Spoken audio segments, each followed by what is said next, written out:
رب کائنات انسان کو آزماتا ہے، کبھی نعمت دے کر کبھی نعمت لے کر، لیکن کامل مومن وہ ہے کہ جو رب کی ہر آزمائش پر پورا اترتا ہے۔ رب فرماتا ہے وَلَنَبْلُوَنَّكُمْ بِشَيْءٍ مِّنَ الْخَوْفِ وَالْجُوعِ وَنَقْصٍ مِّنَ الْأَمْوَالِ وَالْأَنفُسِ وَالثَّمَرَاتِ وَبَشِّرِ الصَّابِرِينَ، ہم ضرور بے ضرور تمہیں آزمائیں گے، چیزوں کی کمی سے، کبھی خوف سے، کبھی آزمائش دے کر، اور خوشخبری ہے صبر کرنے والوں کے لیے۔ آیت کا مفہوم یہ ہے، حضرت امام بخاری رضی اللہ تعالیٰ عنہ نے ایک واقعہ نقل فرمایا جو کہ حضرت ابو ہریرہ رضی اللہ تعالیٰ عنہ سے منقول ہے۔ فرماتے ہیں بنی اسرائیل میں تین قسم کے شخص تھے۔ ایک برس والا تھا جس کے پورے جسم پہ آبلے تھے، برس تھا، کوڑ تھا۔ نمبر 2 گنجا تھا، نمبر 3 اندھا تھا۔ رب کائنات کا ارادہ ہوا کہ ان تینوں کو آزمایا جائے نعمت دے کر۔ ایک فرشتے کو بھیجا گیا، فرشتہ پہلے شخص کے پاس آیا، پہلا شخص وہ برس زدہ تھا۔ کہا جی ایو شیئن احب الیک، فرشتہ پوچھتا ہے اے برس والے شخص کون سی چیز تجھے زیادہ محبوب ہے؟ ظاہر ہے ایک نعمت جب بندے کے پاس نہیں ہوتی تو اس کو یہی لگتا ہے کہ دنیا جہان کی سب سے بڑی نعمت یہی ہے جو میرے پاس نہیں ہے۔ اب اگر چاہے وہ زبان کا تھوک ہو، چاہے وہ پتلیاں اوپر کرنے کی طاقت ہو، چاہے وہ آنکھیں پھیرنے کی طاقت ہو، بظاہر یہ چھوٹی چیزیں ہیں، ہمیں لگتی ہیں کیونکہ ہمارے پاس ہیں، لیکن جن کے پاس اگر نہیں ہیں تو ان سے پوچھا جائے کہ یہ کتنی بڑی نعمت ہے۔ کہا کون سی چیز زیادہ محبوب ہے؟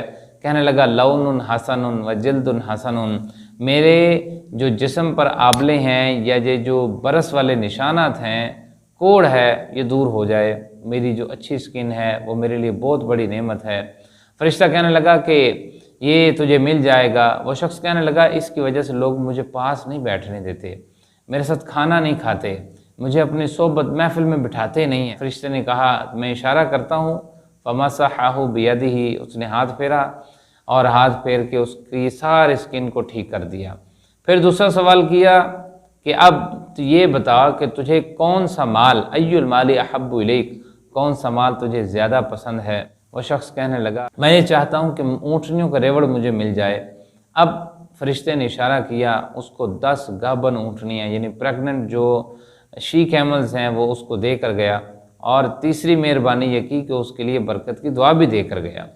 یہ آزمائش تھی جو کہ رب نعمت دے رہا تھا۔ دوسرا جو شخص تھا جو کہ گنجا تھا، گنجے کے پاس گیا، گنجے کے پاس بھی سیم معاملہ ہوا۔ کہنے لگا تیرے پاس کون سی نعمت تو چاہتا ہے کہ وہ تیرے پاس ہونی چاہیے؟ کہا میرے بال نہیں ہیں، اگر کہیں سے مجھے بال مل جائیں تو بڑا کرم، بالائے کرم ہوگا۔ فرشتے نے کہا ٹھیک ہے بال تجھے مل جائیں گے۔ مال اس نے ہاتھ پھیرا، فرشتے کے ہاتھ پھیرنے سے اس کے سر پر بال آ گئے، وہ بڑا خوبصورت ہو گیا۔ شکوہ اس نے کیا کہ اس نعمت کے نہ ہونے کی وجہ سے لوگ مجھے بہت ہی برا سمجھتے ہیں اور مجھے اپنی محفل میں نہیں بٹھاتے۔ جب بال آ گئے تو پھر دوسرا سوال کیا ایُّ المال احب الیک، کون سا مال تجھے زیادہ محبوب ہے؟ وہ کہنے لگا کہ میں گائے رکھنے میں انٹرسٹڈ ہوں، مجھے گایوں کا ریوڑ چاہیے۔ فرشتے نے اس کو گائیں دے دیں، گائے دے کر برکت کی دعا دے کر فرشتہ اس سے رخصت ہو لیا۔ اللہ اکبر۔ تیسرے شخص کی باری آئی جو کہ اندھا تھا، آنکھیں اس کی نہیں تھیں، نور نہیں تھا، لوگوں کو دیکھ نہیں سکتا تھا۔ فرشتے نے سوال کیا ہاں بھئی کون سی نعمت نہیں ہے جو تجھے چاہیے؟ اگر تجھے مل جائے تو تیرے وارے نیارے ہو جائیں گے۔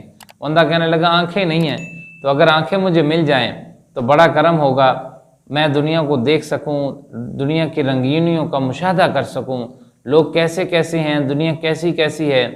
فرشتے نے ہاتھ لگایا، اس کے آنکھوں میں نور پیدا ہو گیا۔ اب یہ تینوں چیزیں فرشتے نے کیں۔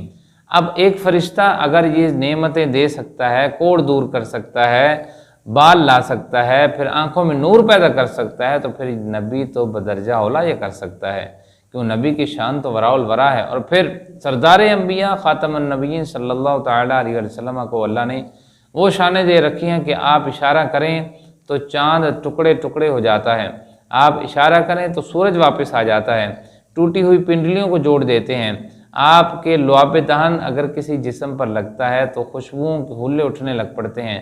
نبی علیہ الصلوۃ والسلام تو کنکروں کو کلمہ پڑھانا جانتے ہیں، نبی علیہ الصلوۃ والسلام کی پاورمنٹ کا تو اندازہ ہی کوئی شخص نہیں کر سکتا۔ کسی کے ادراک، فہم، سوچ سمجھ سے آپ بالکل وراء الورا ہیں۔ نبی علیہ السلام یہ فرما رہے ہیں کہ ان تینوں کو آزمائش کا وقت جب قریب آیا، وہ فرشتہ ان کے پاس مسافر بن کے آیا، کہنے لگا کہ میں مسافر ہوں، اللہ تبارک و تعالیٰ نے مجھے منزل پر پہنچانا ہے، رب کے بعد تم ہو، لہذا تم مجھے ایک اونٹ دے دو۔ سب سے پہلے وہ فرشتہ اس برس والے، کوڑ والے شخص کے پاس گیا، وہ کہنے لگا میری ذمہ داریاں بہت ہیں، I have many responsibilities، سو میں تمہیں پے نہیں کر سکتا، تمہیں کچھ دے نہیں سکتا۔ تو فرشتہ کہنے لگا میں نے تمہیں پہچان لیا، تم وہی برس زدہ شخص ہو کہ جس کے سارے جسم پہ آبلے تھے، کوڑ تھا، سکن خراب تھی، اللہ نے کرم کیا، پھر تمہیں مال دے دیا، تو رب نے یہ سارا کچھ تمہیں نوازا ہے، اس نوازے ہوئے سے مجھے بھی دو۔ کہنے لگا نہیں، یہ تو میرے باپ داداؤں کی کمائی ہے، اس میں تو میرے باپ کی، دادا کی محنت شامل ہے، تو میں تمہیں یہ کیسے دے سکتا ہوں؟ اللہ اکبر۔ رب نے نعمت دی، اس نعمت کو اس ابرس نے، اس برس زدہ شخص نے بلا دیا۔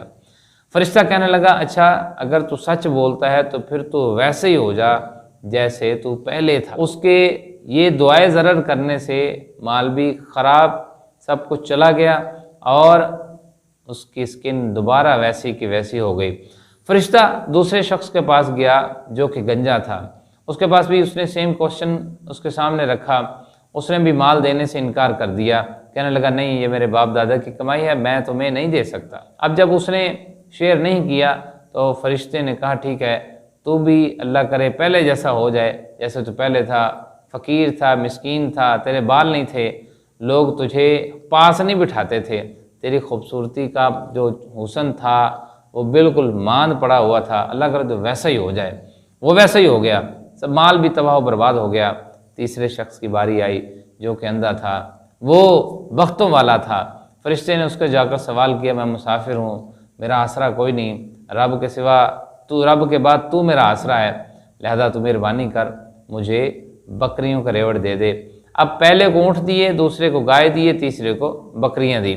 اندھے پر اللہ تبارک و تعالیٰ کا کرم ہوا، اس نے کہا ٹھیک ہے تم جو لینا چاہو لے لو، میں پہلے اندھا تھا اور میری آنکھوں میں نور نہیں تھا، اللہ تبارک و تعالیٰ نے یہ کرم کیا ہے تو میں تمہارا ہاتھ روکتا نہیں، تم جو لینا چاہو، جتنا لینا چاہو، تمہیں کلی طور پر اجازت ہے۔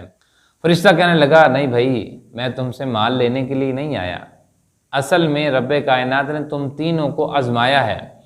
دو تمہارے جو ساتھی ہیں، تمہارے جو پہلے شخص مذکور ہیں، وہ اس امتحان میں کامیاب نہیں ہو سکے، رب نے ان سے مال بھی لے لیا، ان کا حسن بھی واپس لے لیا، لیکن رب نے تم پر کرم کیا کہ تم کامیاب ہو گئے، اسی کامیابی کی وجہ سے یہ مال بھی تمہارا، یہ آنکھیں بھی تمہاری، یہ برکت کی دعا بھی تمہاری، خالق کائنات کے کرم سے تم کامیاب ہو گئے ہو، اور کامیاب لوگوں کے لیے رب کی نوازشیں ہی نوازشیں ہیں، لہذا رب کسی وقت بھی کسی بندے کو آزما سکتا ہے، یہ اس کا ارادہ ہے، اس کی مشیت ہے، تو اپنی اپنی جگہوں پر رہ کر رب کائنات کے راہ میں دینے سے اپنے ہاتھ کو روکنا نہیں چاہیے۔